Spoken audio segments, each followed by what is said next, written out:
الرجیم بسم اللہ الرحمن الرحیم۔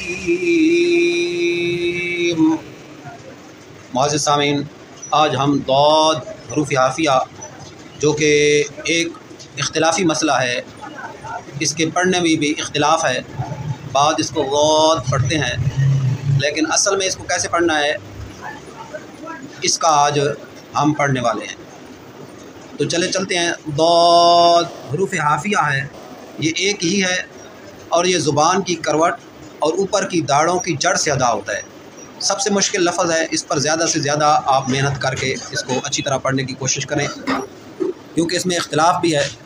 ضاد زبان کی کروٹ، اس جگہ کو داڑھوں کی جڑ سے ادا کر ہوتا ہے، تو آپ کی جو داڑھیں اس سائڈ پر لگائیں یا اس سائڈ پر، دونوں سائڈوں میں سے کسی ایک سائڈ پر بھی آپ لگا سکتے ہیں اور تھوڑا سا ٹچ کر کے اور موٹا کر کے پڑھنا ہے۔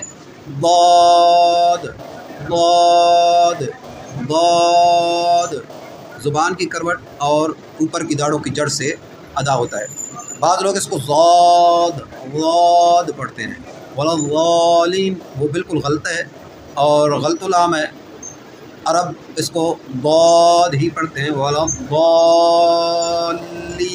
آپ کبھی عربوں کی تلاوت سنیں تو ولا الضالین ہی پڑھتے ہیں۔ جیسا کہ آپ نقشے میں دیکھ سکتے ہیں، ضاد زبان کی دائیں اور بائیں دونوں کروٹ سے ادا ہوتی ہے اور دونوں طرف پڑھی ہے۔ زبان کو اس سائڈ پر لگائیں یا اس سائڈ پر، دونوں طریقوں سے ضاد ادا ہوتی ہے۔ ضاد ضاد ولا الضالین